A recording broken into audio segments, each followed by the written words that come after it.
This is AV SuperFriends Off the Rails, an almost regularly scheduled open discussion on audio and video in higher education. We'll sound off about our most brilliant ideas, our dumbest mistakes, and everything in between. And because this conversation will almost certainly go off the rails at some point, we'll end up covering just about everything else. And now, the AV SuperFriends.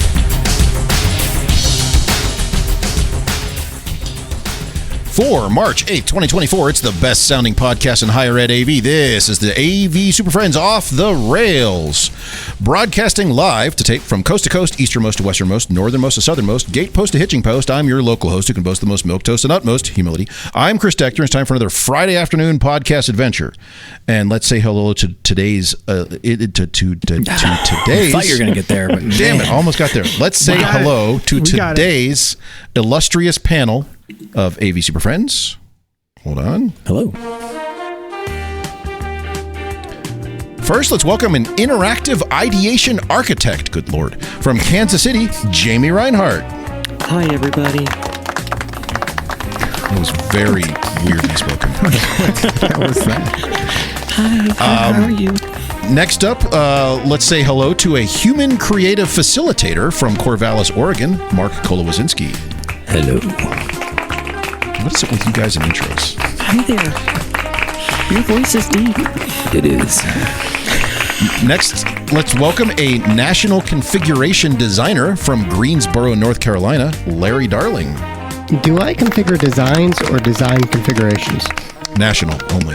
You do the national part. Everything else And is finally, outsourced. our illustrious Chief Optimization Vice President from Bowling Green, Kentucky, Justin Rexing. I got my job back. It's the one you had originally?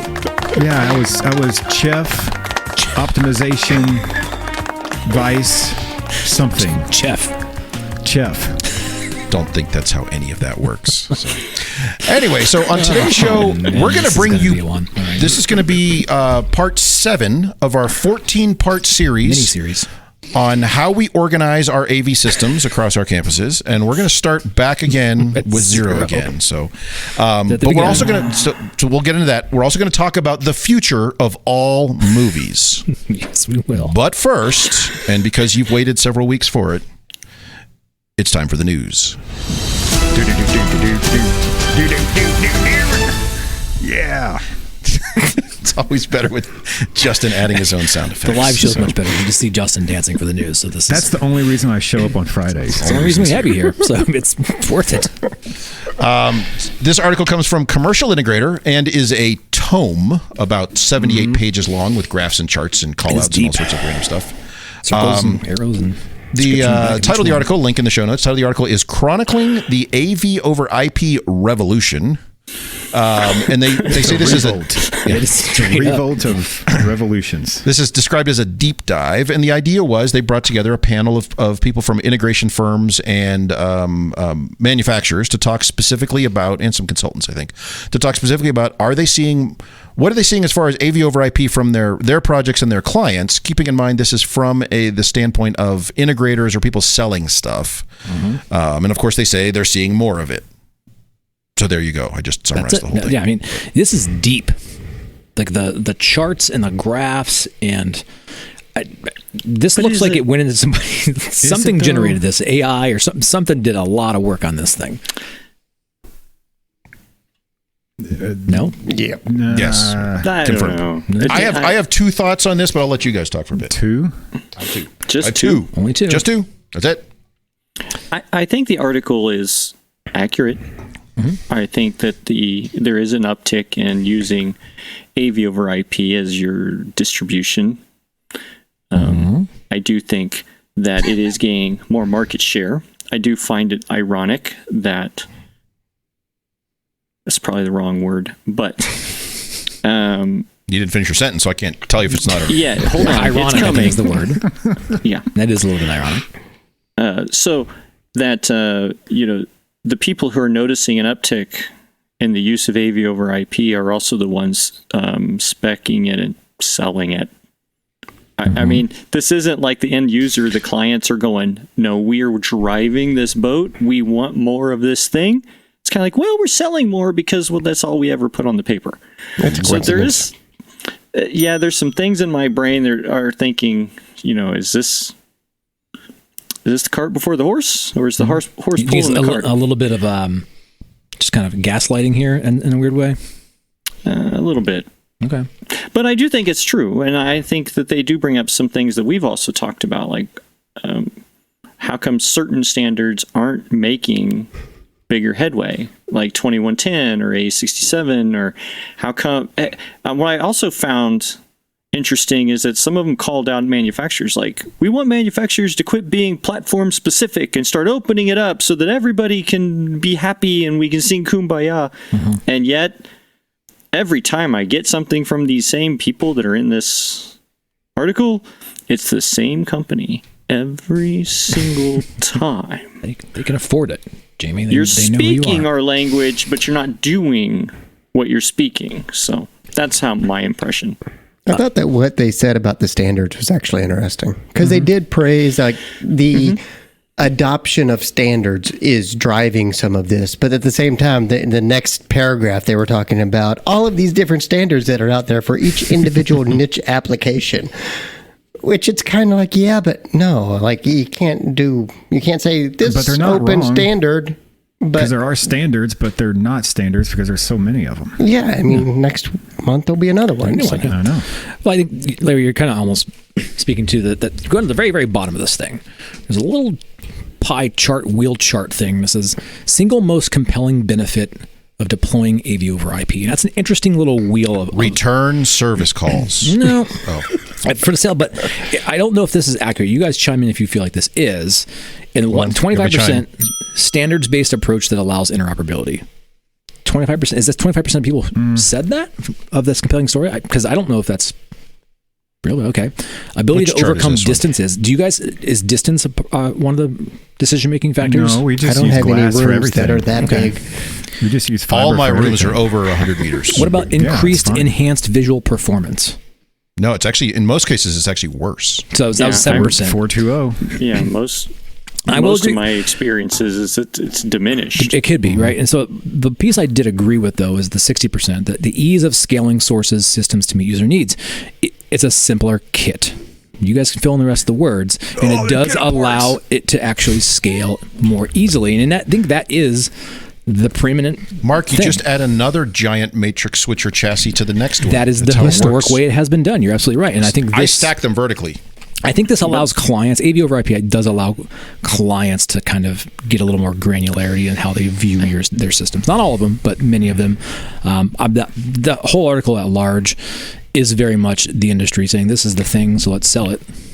I mean, selfishly, go ahead, Larry. Well, and the fact that they include Dante as AV over IP makes that 25% standard base approaches that allow interoperability. In the entertainment venue and other venue, yeah, that makes sense because they all play Dante.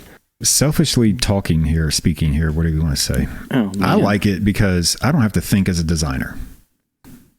Right? It's that standard kit of parts. Oh, okay. Like, hey, I need 7 sources and 3 outputs. Let me go find this one box. Oh, I got a 12x8. Oh, no, AV over IP. Just get what you need.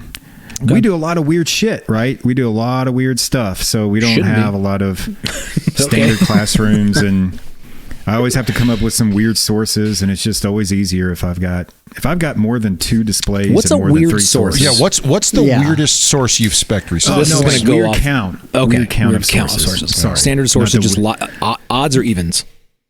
It's usually like 7 or 11 or 55. Yeah, it's right over the... Yeah. Could I interest you in a giant DMPS box? Giant one, like an oversized regular one? They're all oversized. Yeah, there you go. You just now made the point. They're all 7 RU and weigh 700 pounds. And I do like it for the clients that I put this stuff in, because if I'm doing, talking on the integration side, not WKU side here, but if I've got an auditorium and a gym and a cafeteria that all have displays and video, and I've got all this stuff, I could do the whole building. 1 room or 3 rooms? It's multiple rooms. It's a joined room. Combined room. But the client now has a bunch of spares. So if there's a big event in the auditorium and one decoder goes down, well, we've got one over here in this other room. We can rob Peter to pay Paul real quick. Just take that TV off the wall. Just take that down and move it over here. It's no problem. Chris, there was a piece in here that did read. I can't find exactly. There's too many words in this article, but it was even the simple point-to-point really a shame system. that we're pointing that out. No, I saw that. It's not that long. I saw that part, and this is where one of my points. I know. I knew you had. I wanted to get you in here because this is it. The AV over IP makes sense the minute you step into like traditional matrix switcher territory, and to some extent, even once you get beyond point-to-point systems, and that's where I will 100% agree that HDBaseT is fine for point-to-point stuff because I still do it all day long. The minute I'm like, hey, I've got like 3 displays, then it's AV over IP town because to Justin's point, I don't have to find the weird box or the thing that's got an internal switcher or whatever. Yeah. Screw it. I'll just put 2 encoders in there and fire it across the network. So that's fine. So that is one of the things I did want to point out, that they did recognize that HDBaseT still has a place, and it does, for simple point-to-point systems, and I do them all day long because, let's be honest, the vast majority of our spaces are simple point-to-point systems. Or you can just draw it up like a consultant draws it and just draw an encoder straight to a decoder and expect it to work. There's a scaler in the middle. And a switch. It's always a scaler. Always a scaler at the end. You need a scaler. Oh, I see. That's what it does. HDBaseT guy. Yeah. You just draw it up like you're doing it HDBaseT, but you just use AV over IP boxes, and then once you're done drawing it up, then you collect your paycheck. Scaler goes at the end now after the projector. Yeah, in the corporate on the back side of the decoder, there's a scaler too. On the loop out, and then we loop it back in for re-encoding. It's a source and destination. Analog. Yeah, that's my favorite. We want to break the HDCP right here. I do want to say this about AV over IP in general. There are manufacturers out there who make what would be considered a true transceiver, either one that can operate in dual mode or one that can switch depending on its current state. And often those are shown on poorly laid out, poorly engineered drawings. Those are laid out in such a way that it's clear that they don't know what they're talking about, and they're like, that just does both. I'm like, that's not how any of this works. Not at the same time. Is there any value in a conversation in the data gathering piece for you guys? In that return, I hope so. What are you talking about? So, like, when we look at like the markets in which AV over IP has proven most beneficial, if corporate and education are the 2 biggest ones that are in this article specifically. Well, that stuff is spec'd by consultants who just get the stuff from one company. Okay, but so say you had a space that was 200 spaces, and maybe they were all point-to-point, single input, single output. Is there benefit from a management standpoint, management, to be able to have all those things online? No? Even from a support side, you don't see it? Okay, well, not unless you can. Here's where I run into problems. Why am I complicating my transport for monitoring? I can do that right now with point-to-point systems. Yeah, my problem here is that all sounds really great, except that it keeps getting brought up and it keeps happening, and they even brought it up in this article. Well, with the advent of simple switching like Netgear, we can put these on the not enterprise, and like, well, how are you data gathering if you have an island network that's not actually connected to the rest of your things? So yes, there is an appetite for that conversation. No, there is no appetite for it because a lot of these companies and folks don't want to get into that business. They don't want it to be in an environment where you can data gather everything all the time. Yeah. I mean, I'm struggling with it all the time. I keep trying to put stuff on the enterprise. The network. Segment it out, right? I mean, my network engineering crew, they're all in. They're like, we're going to make this work for you, and we're going to make it work for us, and everybody's in. But good Lord, they make it really difficult to do this. And whenever you call for support, they're like, oh, just get the Netgear and take it off the network. Yeah, and just use the out of bounds port, and you'll just tunnel right through that. Out of bounds. You coined my term, man. No. That's what it's called. It's actually not, but it is. That's what I call it out of bounds, but I think it's actually out of boundary or something, if you look it up in the manual. I wish it was out of bounds. So, Mark, to your question, I think the answer to that is yes. There is interest in doing it from a sales side. So the pre-sales people at the integration firms and the consultants who spec this stuff out sell the clients on that. Yeah, and you can see when your stuff is being used, and you can check the meetings, and you can look at the schedules and all this stuff. But from the deployment side, to Jamie's point, they find that that's a pain in the ass. I'm going to set this thing up as a layer 2 firewall and put everything behind it, and thus it never gets out there. So it performs better, but you can't monitor it. But I think that's a spectrum thing. I think there's a lot of appetite to get there, but the success spectrum has not perfected yet. And I think, but it's also because it's two different people at the same. Let's say it's a law firm or something. Right. It's two different people. The business side, the manager side says, yes, we'd love to be able to manage all this stuff and maintain it and monitor it and all that stuff. The IT side is just like, just make the freaking thing work. So if it's on an island, it's on an island. So. Yeah, but I think that getting, as we're going to go after this conversation, into that standards thing, that plays into why the kit looks the way it does for many of us. And I think a lot of that is about the dream of that single pane of glass, to have this nice clean data systems from our admins to see all these things, and it being very interoperable and mature enough to sit on an enterprise. And maybe we need a more in-depth chronicle written about like the state of the actual deployment of AV over IP and how it's actually working. Agreed. Yeah, that was one of the things in this article I was kind of hoping to find and never did, is they were all talking about the benefits of putting it on the network, but they never really dive into because it's purely sales. You're not wrong. You guys are 100% on correct on that. But this is like written from this. We sell more of these. Right. Okay. Do they work? I don't know. I already sold it. What do I care? So it's their problem. Yeah, tell me. That's the support side. They keep calling asking for more, so it must be working. Yeah. We keep speccing more and selling more. So I do want to point out there was there was an interesting comment here about how, as encoders and decoders have gotten more efficient, more effective, you can do 4K 60 at 444 and all this stuff. And they're like, and now soon we'll have 2.5 gig that can do, 8K. I'm like, first of all, we're not doing 4K, let alone 8K. So just because it says that on the box doesn't mean anyone's doing it. But they said 5K so that we could do our ultra wide displays. It was in there. Was it in there? Yeah, it was in there. Yeah, same kind of area. I'm like, here it is. 5K will initially be more popular due to its effective aspect ratio using a single very wide screen in a conference room. Effective aspect ratio. Is this the same thing as 21 by 9? Yeah, that's their way of not triggering it. I didn't want to do the math. I do think the author, Dan, maybe he's listening to this and he'll come up with that article. Dan's a good guy. He is. I like Dan. I think he'll take something from this. So I thought it was a good article. I also do want to give some things I wish they would have drawn the lines. Yeah. Connected the dots. This was a good start to an article, despite its length. I say. I do want to, kudos to them for calling out Netgear, who forced their way into kind of like the commercial AV market by making something that is easy to configure, traffic management on the device. Now, I know, Mark, you experienced this. It is not a panacea. It is not a solve all my problems thing. It just makes life easier. So step one isn't open the command line and start like, good Lord, we don't need to do that. So if nothing else, they've simply widened the access for people to start building slightly more complex network deployments that usually end up living on an island anyway. It is a entry to a whole new world of pain. Once you get into there, once you get all this other, like arguably the old school AV figured out, open this door and just run in on fire. Stay because it is on fun. the islands with the margaritas and be happy. And the Hilltoppers. Hilltoppers love their islands. All right. Well, let's roll out of here. We'll come back and talk about the crazy systems that we each build. Let me close out our new segment. There, check that out. All right. We'll hear. I'm going to push buttons. That was very impactful.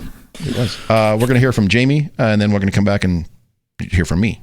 As many of you know, the Super Friends have always been better received when we have more input from you. So, here's your chance. Send us a note at mailbag@avsuperfriends.com and get involved with the show. We're looking for some topics to discuss, some fellow nerds to talk to, or just general AV awesomeness to brag about. But remember, we'll probably steal your ideas. And I suppose we'd take some criticism, but that wouldn't be very nice. Anyway, drop us a note at mailbag@avsuperfriends.com and find out how quickly we ask you to join this nonsense. All right, so we're still working our way through our 27-part series. I'm done. Taking the whole year. I'm done with mine. Luckily, it's only 30 hours of content. Yeah, you've only got 4 more episodes to go, and we'll get through this first 2 tiers. So last time we almost got through what we consider our level 1, level A, type tier A, whatever type systems. I didn't get to talk about mine, so I'm going to do that really quickly, and I'm going to roll right into our level 2s because for mine, it's a natural evolution. I think Larry, you described it this way too. That it's like they're very close. It's just kind of like it's building on top of the next one. So, so my standpoint from a level one, however we're phrasing this, a basic room, whatever we're doing is there is a touch panel in there. That's one of the defining elements. You guys are gonna freak out on me. Touch panel on level 2? No, I'm not even level 2. I'm level 1. Level 1 still. Cool it. Still level Holy 1. crap. Touch panel? You want to read up into that? Is it a touch panel? Press panel? What do you want to talk Button about? panel, It's not a button panel. Okay. Just for Buttons clarity. are the future. A little Golly, man. 5-inch touch panel. So Okay. for now, I'll change it during the Fancy show. Wyoming So give me money about over 20 there. minutes. Okay. That's Yeah. right. Although it's 5-inch, surprised. so you know. Chris sold some horses lately. I do things like so single projector, obviously, so that's it. I mean, I do things once like I love that. what? Do you have sound? I do have sound. Oh, Distributed audio only. No program audio. Deal with it. stereo. No stereo. Basic microphones. Now, here's an interesting change I've made recently is I've gone away from analog microphones in this one to a small ceiling array because Layer analog. No. Yes. Because I have found that analog if I digital. look at the total cost of installation, there is still a cost delta when purchasing the equipment itself. But when you consider installation, that it comes out in the wash and you get more capability out of the small ceiling arrays. Usually only single camera, so we're providing the minimum of presentation, conferencing, but only being able to see the instructor. There's not a secondary for the students, that sort of thing. So it's very straightforward. I only do 3 sources. I only do computer, laptop input or device input, whatever you want to bring. I'm giving you an HDMI cable. You figure it out, and document camera. And I'm even USB-C. USB-C. USB-C can cram it with walnuts. USB-C dock. I'm leaning towards cutting the dock cam loose and running that USB only because that's what I was saying. for the most part, that's how it gets used these days anyway. So You're slipping into my domain of the world's worst classroom by doing now that. you need That's a button what panel. and more but touch that's panel that's it. And these are for those small basic rooms. I mean, that's kind of where we stand on that stuff. And we still get a lot of conversations, a lot of requests for this sort of thing. And as we talk through, these systems very quickly become kind of my type 2 systems where we do things like we add capabilities for program audio plus distributed audio. We add voice lift. We add a dedicated ALS, not just the capability for ALS. We'll add bigger projectors, the capability for dual projection. We'll add secondary cameras so this, you can see the students and see the instructor. Better microphone arrays, dedicated microphones for instructors, that sort of thing. So those are all, but they're all built on the same underlying structure and framework. So to Mark's point, the common kit of parts that kind of naturally builds from the level A, the type 1 room to the type 2 room. It's kind of a very similar similar kit of parts there, but just more of them or better or bigger or whatever. And a 7-inch touch panel. This was your one? That was why I already did my 1 and 2. Look, I was efficient. Because you lumped them. Okay, I gotcha. I said I'm moving from that into 2, so I did 1 and 2. Done. If you guys were faster at this, we'd be done hours Question ago. about your 1 though. Do you include a new lectern with every system you put out? Good Recently, God. yes, and here's why. Because the previous lecterns,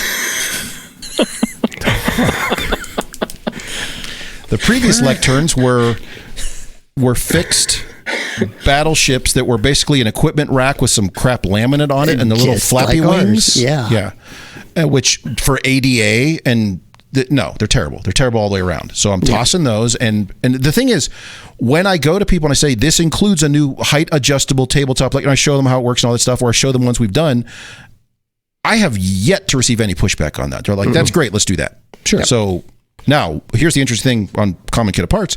That same lectern exists for my level 1, level 2, level 3, whatever. It's the same freaking lectern, regardless of its giant auditorium or if it's tiny little room. It's the same lectern. Exactly the same here. Yeah. So okay, Makes life easy.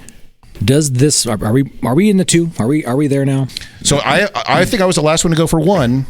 Okay. And then I think we're going to go to 2. I started in the 2, though Larry did comment that he's rethinking his level 0. So let's go back to low. I'm kidding. Let's resist it. If you can give here me we go. 5 quick seconds, I just want to give Jamie and Justin props. Okay. Because from the first episode, I took Jamie's ideas of the legacy end of life rooms and Justin's idea of like the very simplistic, let's remove everything that they can't see on the projector and combine them. And I'm thinking about making a new type 0A for a classroom that I don't want to support. But 0A? Are out there and they're still scheduling classes in them. And so they call me and I have to go out there to fix whatever's going on. And the more I just like patch around things and get things, I'm thinking about just taking an all-in-one computer, HDBaseT transmitter, and feeding a new projector. And that's a new type 0 for me. So yeah, I'm thinking about going down and just handing them the remote. That would be like a type 1 this is something I can support, but I don't want to be in here again. So let me ask this question then. So Larry, in a very simple room, like, because I got a request. Somebody said, hey, we want to update this room, and we talked about doing updates and all that stuff. And they said, we don't have that funds. Just replace the projector and the PC. And I said, that's fine. The problem is that's not the issue in that room. It's the stuff in between those two things. I'm replacing the endpoints. I'm taking everything else out. Right. So that's my next question. Would it make sense then I strip all that stuff out? Here's a new computer, a new projector, and a remote, and I never hear from you again. Because they're calling me anyway, even though it's not a covered space, and they're taking man hours to go out there because they have a class. And regardless of how much I should be able to say it's not a covered space, if they're in the middle of a class, you got to go. So what is the capability here? Large image computing capacity, is that it? That is it. And since it's an all-in-one, it will have the built-in webcam. Like, it's the worst room ever. Okay. But it's better than that 14-year-old system that's in there now. Okay, so that's a 0A-14B for you? Exactly. Okay. Like, just keep adding numbers to it.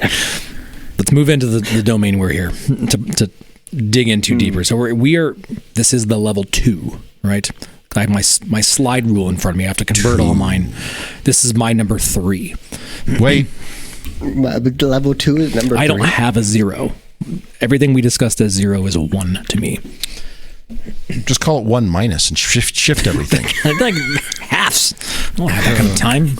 That's what I'm going to call You want to type half minus. or type 1 1/4? Because I can get you in a 1 1/4 today. We can't do 1 1/2 till next week. What's it going to take? I don't want to talk about total costs. What can you afford monthly on I'm going to draw Chris? this little grid, and we're going to talk payment.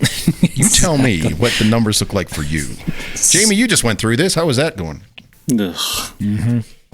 Okay, so this system that I recognize as my 3, you can all call it 2, whatever we agree to, we're not going to agree on. Lectern, adjustable. We got an image, large image in a room. We have 3 sources. One's typically a computer, one's a dock camera, one's a laptop. The correct amount. The correct amount, that's right. And it will have the ability to have collaboration stuff put in there if it wants to have it. Doesn't have to have it. That's where remember that's a side add alt kit. How many levels do you have before that gets forced in there? It's never forced in. Why isn't it forced into a standard? It's always assumed, but if a department does not want it, they can take it out. So what you mean is it has the option to be removed without affecting. Maybe we'll flip it. Yes, it is a nice. You're bad at sales. Whatever. I like to come in low and then blow them up. So let me get you in this camera today. Yeah, and then this is typically where my AV over IP starts in this domain right here. This is where I'm going to start. It starts. What was it previously? What was it previously? What transport were you using if you weren't using it? Usually those are all just direct and or maybe some HDBaseT. There it is. Yeah. Had to. The good one. No, we're getting there, but it's slowly being replaced by AV over IP. So, warm analog. So this is HDBaseT. what we would recognize as where we would say this is starting to be the standard classroom system for us. Doesn't always have to have the ADA and all that stuff built in there. It does have playback. It's not distributed. It is usually just stereo at the front of the room.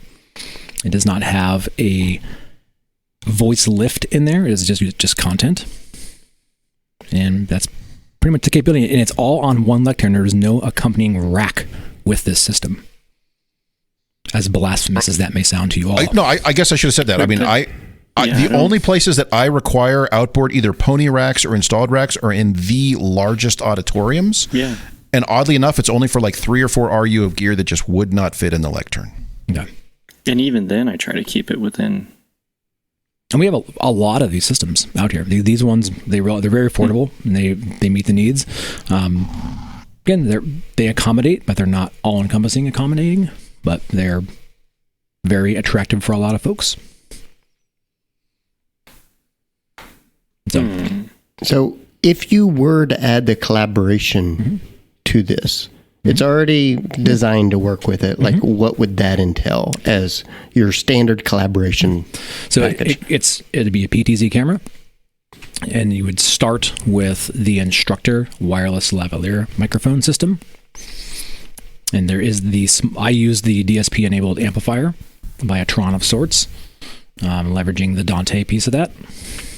So it only half works. Yeah, it works. Oh. Different.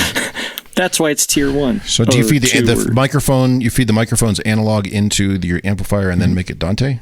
It has dedicated inputs. It's got inputs for it that can be routed to the Dante AVIO adapter straight to the computer. Do you add voice lift with that, or is this just collaboration and they don't hear it in the room? Usually these are smaller spaces. They do not require voice lift. It's a small button panel, not a touch panel at this point. The button panel Even processor. with the PTZ camera? Yeah, I put presets on the button panel processor. Drives it via IP. I do the same. Yep. So the But volume. I want full transport control of my cameras. No, you don't. Nobody do does. That. Don't ever give that to me. So I don't even put that on my touch my panels. button panel has the little volume, and that volume is just content in the room. That's what you're hearing. So I don't have a dedicated speech up down in there. You don't have the breakout advanced page with the mixers. I lock the speech in. We have been we've been what, toying with that, just having a nominal level of light voice lift in these smaller rooms that doesn't need to be filled with. So we are exploring that now. I give them like a 3 dB just to make them feel like they're doing something. But Oh my God. It's just an extra control. So that's my 3, and it's a very popular room for us. So I'm confused. We're gonna need a chart here. Your 3 sounds like it's kind of like in the level of most of ours, like 1 to 1.5. yeah. Okay. I say so. Maybe. You need things below 1. I don't know why there's anything below 1, but okay. And yet, Hey, I like these these are levels. all the control. It's all IP. So Don't listen to me because I'm the guy who uses numbers for some and letters for others. Hexadecimal. It's all right, IP. all hex. Everything's IP in this. I just got rid of tears, man. No more tears. Like It's just baby like the shampoo. kid, the baby shampoo. No more tears. Only no more tears classroom. No more tears. You promise? Oh no, there's plenty of tears in the classroom. Yeah. There's no more tears on or my sheet. You no more tears. I'll give you something to cry about. and that can be projection and or large display on the wall. Can I do both? So, yeah, you can do both. They all fit into this category. By the way, just as an aside, does anyone run into that on occasion where you need some are LCD direct views and some are projecting and it does not work well? Don't do that. Yeah, but it's fun. Yeah. No, it's not. Next up, who's next up? Who's going? What do we got? Well, I think that is it different from this? Do you have anything that's radically different from what I've put forward? See, yours is basically where my digital classroom is, right? And that was my whatever you guys were calling tier 1, tier 2, whatever last time. And you all made fun of me because I really overbuild that level. I do, but it is the most popular. It is the most fully featured, and I put it out there. 9,000 lumen projectors. 7. Oh. Hey, it was started Based a few years ago. It was at 5,000. You The basing RZ that on the screen size and doing the math on that? Nope. I didn't think so. Sure. Everybody wants the I lights do it based on the amount of lux brightest measured on the screen. Well, I could, or I could just say, "This is what we're buying," and I bought Here's 50 way of them. more than you need. So it deal works with it. for everything, so why not? You want the gotta be lights on careful. and the windows open? You're still going to see that projection screen. You got to be careful because the contrast ratio is a measurement of how dark your room is, not how bright Nobody your Hold on projector now. is. cares about. How Are you dark leading the me to screen believe surface that, is, that you are sir. building your rooms at Western Kentucky based on You contrast don't even ratio? have speakers. Like, I can't believe you're doing that measurement everywhere. By God, when we do something, we do it right. So Justin, if we're the gonna put up contrast a ratio is projector with no measured on the the level of the unprojected white surface of the screen. It's Listen, a measurement buddy, of how dark your room is. Exactly. The spec sheet says the contrast ratio is it's 1 billion to 1. 100%. So you just leave it alone. Roll with it. If when you do Anyway. the math, it So- goes back to how dark your room is, because then you start adding more lumens on that white image, your contrast ratio goes way down, even with the same brightness of room. Do the math on it. It's interesting. So you're going to go around and take bulbs out of lamps, and that's how you're going to fix that. Yeah, we're just going to unscrew them and put in a dimmer one. But let me ask you this: Let's get away from is that. there a range in which it's acceptable at Western Kentucky, where you're going to go in and Range of extract what? that if it's You it don't too get bright? voice lift, but Right, you just turn more lights off, right? so we I we envision Justin walking down the hall, turning off lights in people's classrooms. need we a can't better replace- image. Click. Turn it off. You know that we're not replacing light bulbs in classrooms. We talked about this off the show. It's So- saving your projector. Oh, so naturally it's budget. working out. So you're So it's working out you're now. saying your projected images are getting better as time goes See, on. that's He'll be sneaky. down to No, they're 3,000 staying the lumen same projector because- soon. As lights go in a off, dark room. as lights go off in a room, the projector ages, so it's actually in parallel. It's the Look, same experience I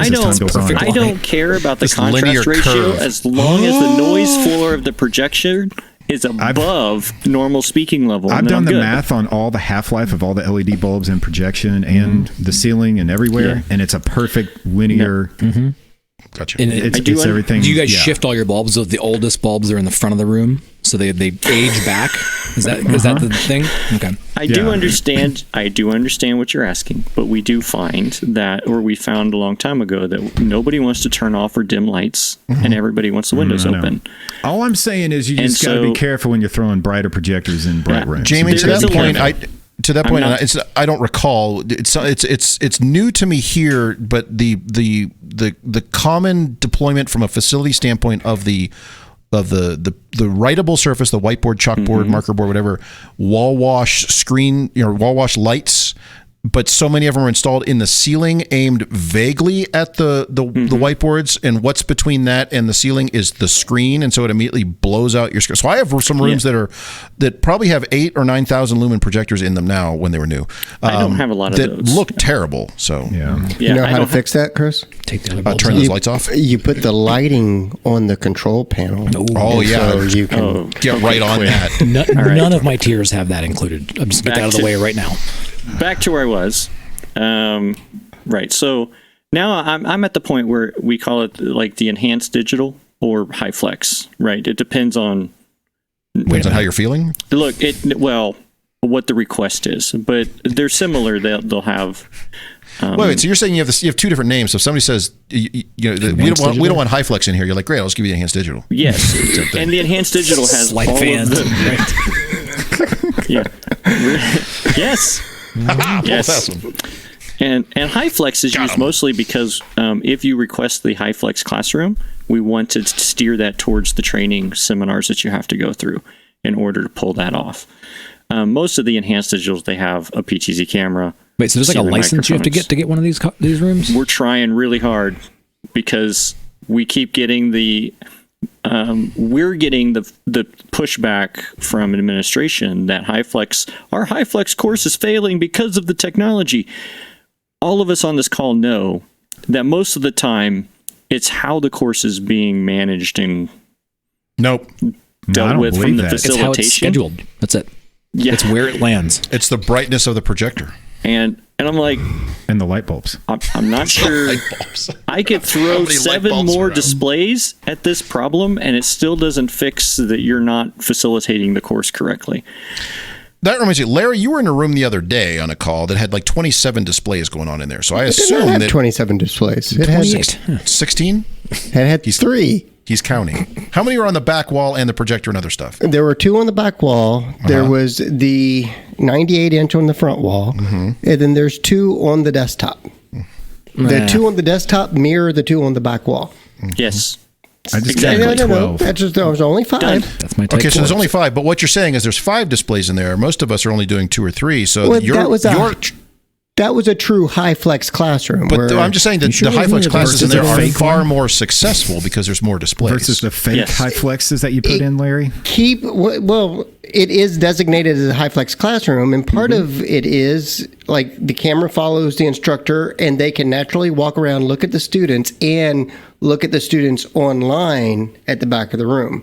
I wish I had larger monitors for that. That's the next thing. But yeah, like it's and all Yes. the sources get projected on the 98 and get shared through name Yes. your collaboration tool. So there, you just sussed out the system. That's where you are in this one. That all those That enhanced and high flex, yeah. Okay. Where there may be extra displays. Doesn't mean all of them do, but there may Just a few extra in there. They're in the corner. be. Well, but There's a couple on the floor over here.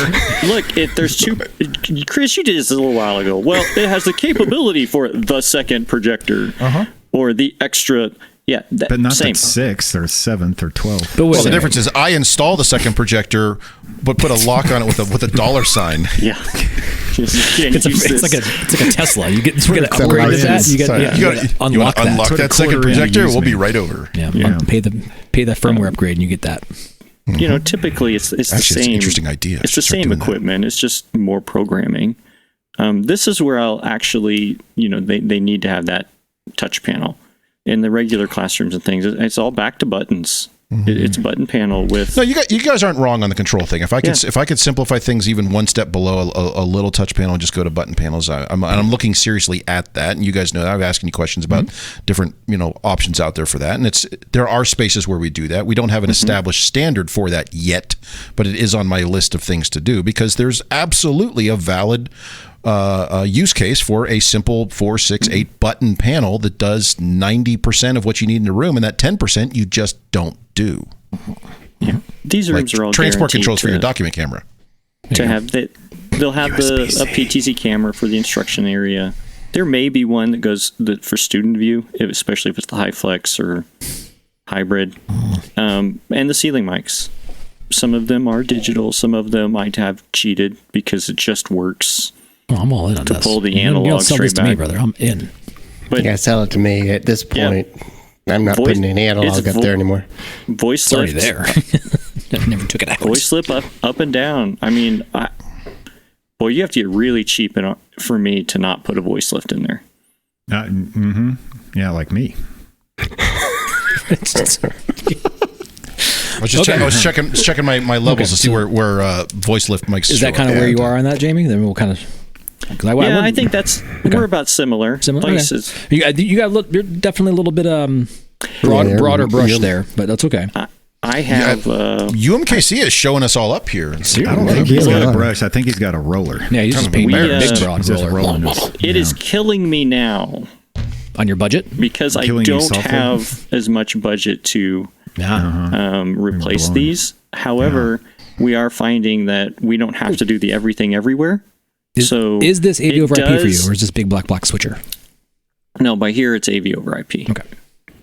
Are you doing it lower than Because this? we're using the multiple monitors in this case. So now I will pre-switch.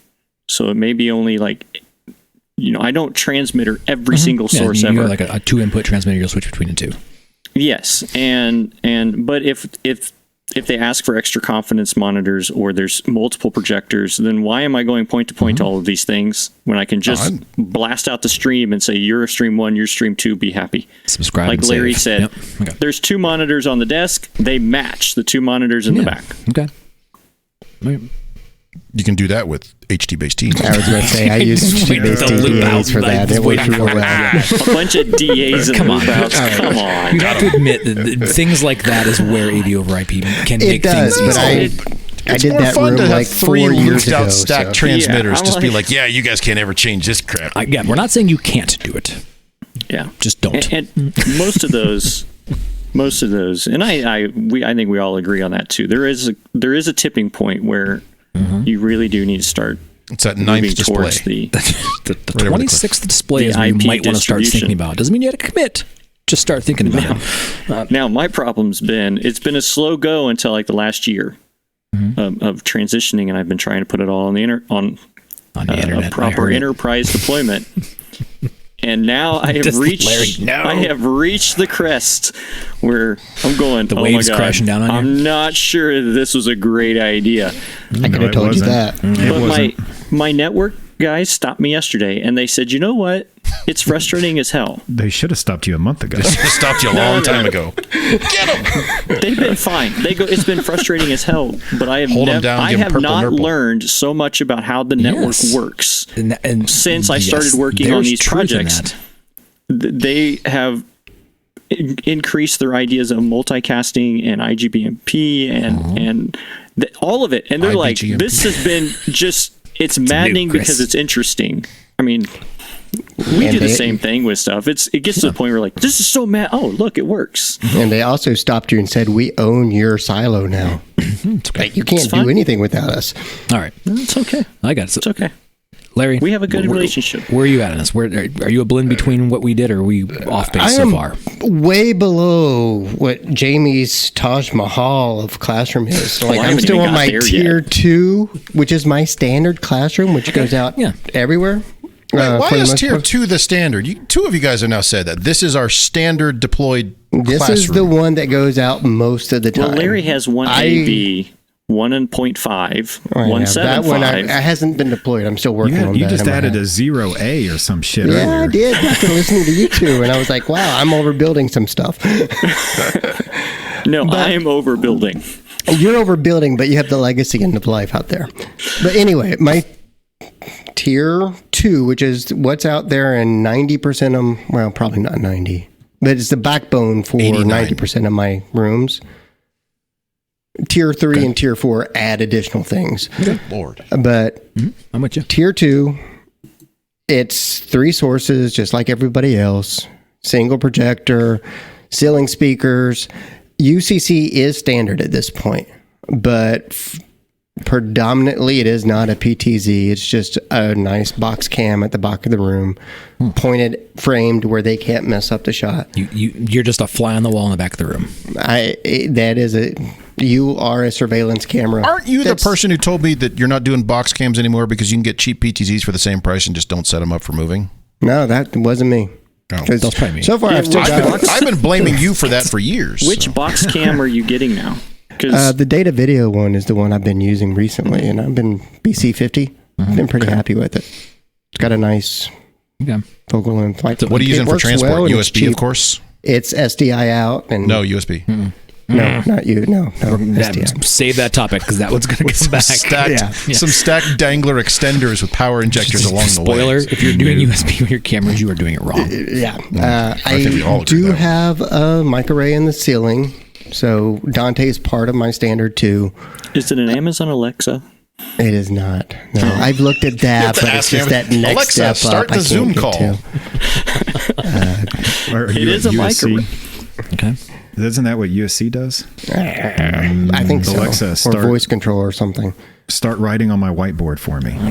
Does that work? The Interactive on-prem monitor students take at care the of that. instructor station that I'm can't- sure nobody uses. And same height adjustable lectern I use everywhere else. Okay. No voice lift on this one. Okay. We may Why have is to nobody have using confidence voice lift? No, because we haven't talked to Justin yet. Voice lift happens on tier 3. Okay. Like, Why, that's but why Yes. isn't that lower? Like that's one of the most important things Mine's in for tier- us. oh, shit. The hell it is. It's not like Just talk louder. You I don't like. Speak up. And this goes in the small 24 seats rooms and just doesn't need it. Okay, well, let's pause. Can we pause for a second? I'm just going to go around the room real No. quick. Is being able to speak effectively in front of a classroom a proper skill for an instructor to have? Yes or no? You would think, but it's not. My belief that it is yes. So I'll pause and let you all chime in accordingly. Wait, so your response when someone says, "I want a microphone in this room," your response is, "Teach better." Oh, no. if you're not in a If somebody no. requests it, I'll do it. I'll provide the mic. No. We say no. The room that we Doesn't go to designed anything. it is not large enough to meet our standard. It says we do require voice lift in that. If you'd like to go to a room where a microphone is installed in there, we can accommodate that by working with the registrar and move you. So we have so many. Yeah, don't do that. We have so many instructors, and some of them English is the second or third language, right? And so They should be able to do one of them right. And loud. to help decipher that, so you're not struggling. Even in a 24-seat room, there's at least two little ceiling Note that speakers. I did not say that. Mark said that. I did not say that. And for your point, Jamie, like You all believe it. You're just not saying it. I have the infrastructure in place that I can add that wireless mic. And so we do get requests from those instructors who change rooms, and we just add that mic to the room for that semester or that year. Yeah, Same- we're more well, like Wait, then that. you got to go back and extract it later? We usually don't yeah. unless we need it somewhere else at some Wait, point. you put it in for the semester and then take it back? We don't usually take it back. It's just Do you have like there someone until it's not standing there on needed. the last day of class and just be like, You're talking a couple $100 to do this. This sounds like repo that video mic. rental service. Don't worry, you can get Bogan speakers from. same question then, because it hasn't really come up widespread yet, but same question on ALS. Where are we providing that or providing that capability? Next tier up for me. Not here. That's No comment. It's 75 not built seats. in. Yeah, 75 comment. seats or bigger get it I don't want to automatically. be on the record answering Everybody this. else, there's a courtesy section. There's capability to interface with one that is mobile. Yes. There's capability to insert the unit in any system, but it's not there out of the box unless you get to a lecture hall. And the reason I ask is because it's a similar thing to the voice lift. I think it's one of those similar, like, where do we add this feature? But also, we're going through that right now. I have probably close to 300 deployed ALS systems. My favorite part of them is some of them are RF, some of them are IR, some of them are use different. So it's a mess. Whoa. And my favorite is it's not as if they just left the transmitters in every room. They're scattershot all over the place. So we're currently going through and finding things like these have been here for years, but there's actually nothing set up in the DSP to actually provide them with audio. My current favorite one, the antennas don't actually connect to them. So it's things like that. So as and the reason I bring that up is because I'm currently focused on if it's in the room, it better freaking work. Maybe it doesn't need to be in the room if we can provide the capability, but it's one of those questions that's come up now, and we're working with our DSS office to provide that capability, but ensure that it is actually functioning. And hence the reason I asked the question as to where does that show up in your systems? Since everybody, and 75 seats and more usually get more public rentals events, so we try to provide it for public service as well. But anything less than that, no. And I do that for the strict reason of not every disability is the same, and I want to make sure whatever we provide to that student fits what they need and not what I think that the majority might need. So it's just easier for me to do it that way, and I have a good, again, we have a relationship with the assistance office and making sure that we get the right product, but Okay. it's not default. It's not always just there. the giant rooms. Yeah. Okay. Justin. I'm dying us to home. hear where you're at on this because I know you have a bucket. have like the sweetest build of all of these. My answer is pretty simple here. Zoom capable. That's it. Is it just a laptop on a desk? So if you remember what we talked about, my fictitious Just level aim one your room iPad with at a them. button panel, 2 sources, to a projector. We got sound, very basic computer, laptop. We're going to add Zoom capable to that, which is one camera, an MXA 920 or whatever in the ceiling, probably run into a 5-port unmanaged switch off a Dante Audinate widget, Just a widget. bringing the audio into the PC, and that's about it. I'm simple, y'all. Okay. I'm just going to create that other bucket and put everything in the other bucket. Okay. But if we want to break it down, level 1, level 2, there it is. Interesting. Okay. So it's got all the other stuff though. You got projector and all the things in there. And Oh, you didn't ask projector about that. display. Okay. Button panel, right? The button panel would set presets, so it'd be, we have, I think, standardized on a wide shot and then close up, kind of, whatever. Do you take a razor blade to the button panel just so the instructors have a familiar user interface? Comments. Razor blades don't go with button rough it up panels. a little Razor bit. blades go with remotes. Come on. Razors Just and got that remotes. mixed up. So we're above remote. Remote's like this level 0 and catch all, whatever. Okay. Right. Don't feel bad. There's all kinds of schools out there that just like you. I know. I know that was a Or worse. hot topic. And yet the funny thing is, Jamie, to our earlier conversation, when they do a new building which has, capital funds or whatever, that's AV over IP town everywhere Yeah, it is. with And no plan to ever be able to replace or maintain that. So, Exactly right, Chris. So, for instance, we have the Consultant Designer College of Business. Every room has 10 times what Jamie said. In a 20 by 20 room has voice lift. It's got AOS dedicated in it. Everything's streaming on the wireless network, one of 3 wireless networks in the building. I'm sure it's going to be Secret fine. island wireless networks. Yeah, there's no RF or IR. So every classroom it has a listen anywhere thing in it. Oh. Okay. Wait, is this one of your, Really? your What is standard it? ones? No, Or this is think one of about your consultant No, specials? this is This is a new consultant. building. So think about this. So every room. So what does that mean? That means that if I walk into that building, and if they can get this to work, we have 3 wireless networks on campus. Okay, 3 different wireless networks. They think they're going to plug in this listen anywhere thing to the enterprise network, and that our network team's going to figure out how to get that stream to one of the wireless networks. Let's say they get to that point, which is a stretch, because of it's not because of our network team, it's because of how the network's built, right? Yeah, everybody's shaking their head, yes. So now I can walk into the building with my phone. Nope. And I can download the app, and I can just scroll through and listen to any class that I want to. No. You wouldn't want to do that normally. It's Netflix. That's cool. Isn't That's how that was sold to the integrator. And now, Yeah. all the audio being captured from all the students and the teachers are going to be sent out of that device, streaming through our whole building. And every classroom has one of these. Everyone? Just wait till the this new first one. Dean's Everyone. Council meeting. Every room. Okay. Be the end of that. By a show of hands, how many think that this is actually going to work? I think it's a lawsuit it's- waiting Will to it happen. work, or will it, A be lawsuit. a thing that you That's a continue good to one. have after it's Larry, opening? elaborate. Well, the first time you have a private conversation in the classroom. Exactly. No Yeah. one's thought of that. Are you worried about privacy? No. Why do you privacy? Like, yeah. Okay. Screw it. well, Justin, why don't we return to that one next week when we talk Yeah. about our Type 2 room? Wait, what are we up to? 3. Type 4. At least 3. 3-4 4A. negative 5. And Yeah. I'm in letters, so it's gonna be C for me. Quit it. Just stop. Number C. It's up there. Just stop. Everything from here on out is custom. There. Nope. Mark still has like 3 more stratifications to go. Mark's One big tiers are bucket. messed up. They really are. They're very broad. I don't know what. He made that while he was consuming Oregon mushrooms. Oregon mushrooms. 4. You guys are all in the negatives and dash B's and shit, and here I am with 4 We're tight just trying to keep categories, up and you with guys you. are like, I'm the most simplistic. I've got 1 bucket and like 2 sub. you guys are afraid of having anything above. above 2, so you went negative for your first 5. So it's like, come on. All right. Well, yeah. Let's come back to our Type 7 rooms next time for part 26 of our 97 part series on this. But in the meantime, let's close out with this fun little topic. So Mark, who apparently has been doing nothing but surfing the Apple Goggletown. This fell into my Reddit stream, and I thought of you, Chris. I was like, oh, sure, man. sure it did. Sure it did.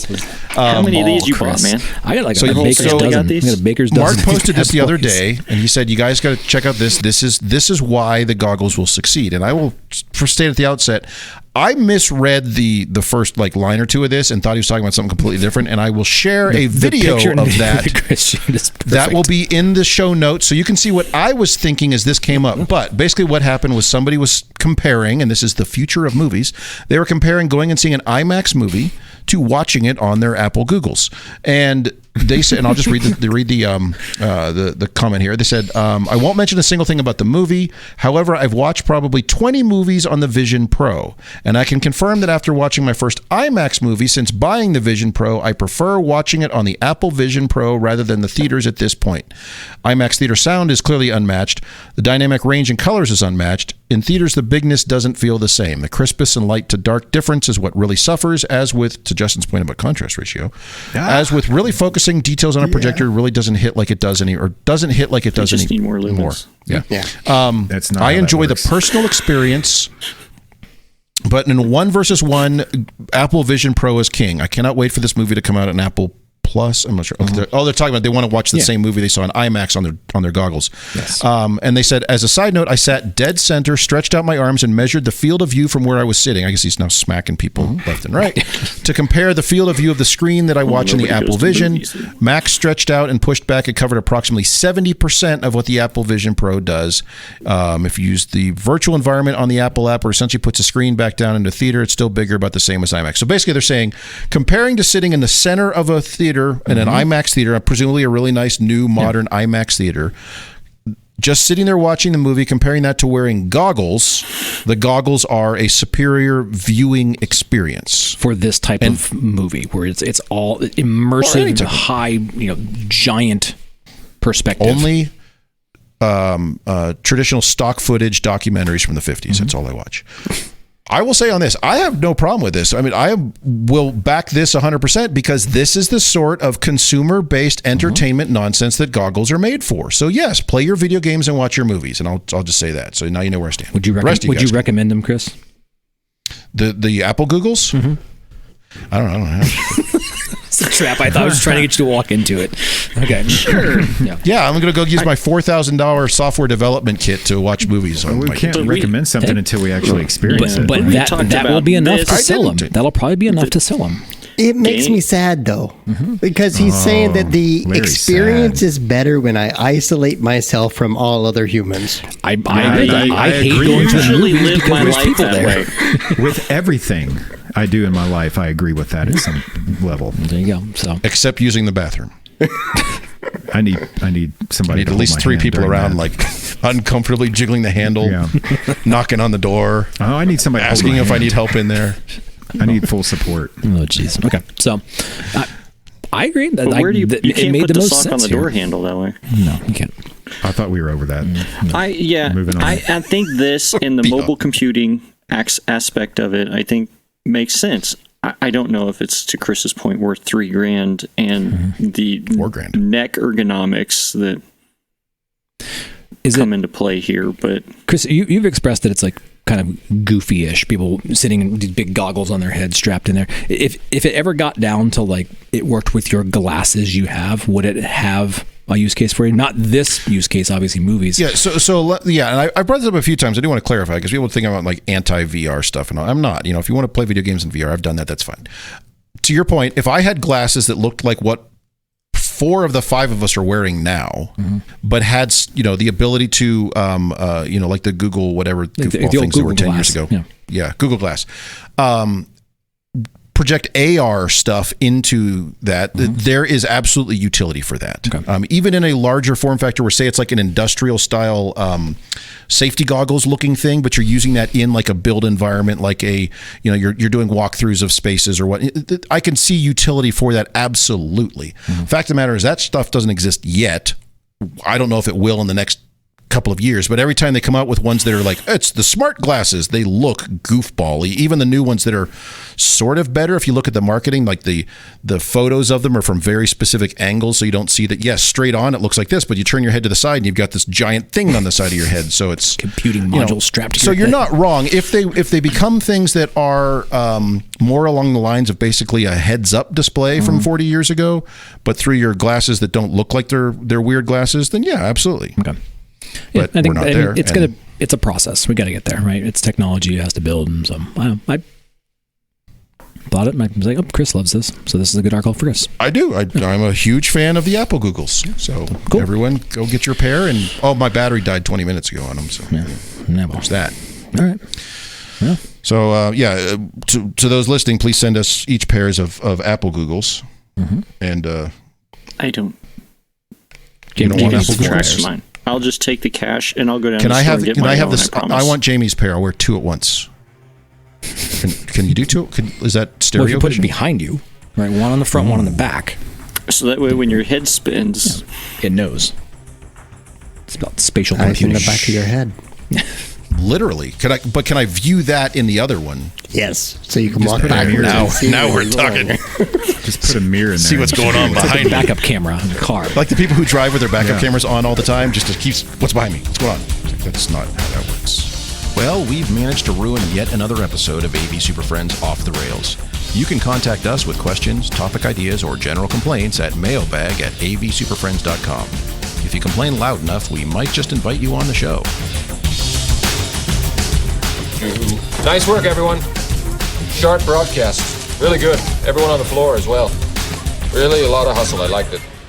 The opinions expressed by the AV Super Friends are solely those of the individuals and do not represent their respective institutions, organizations, companies, or clients.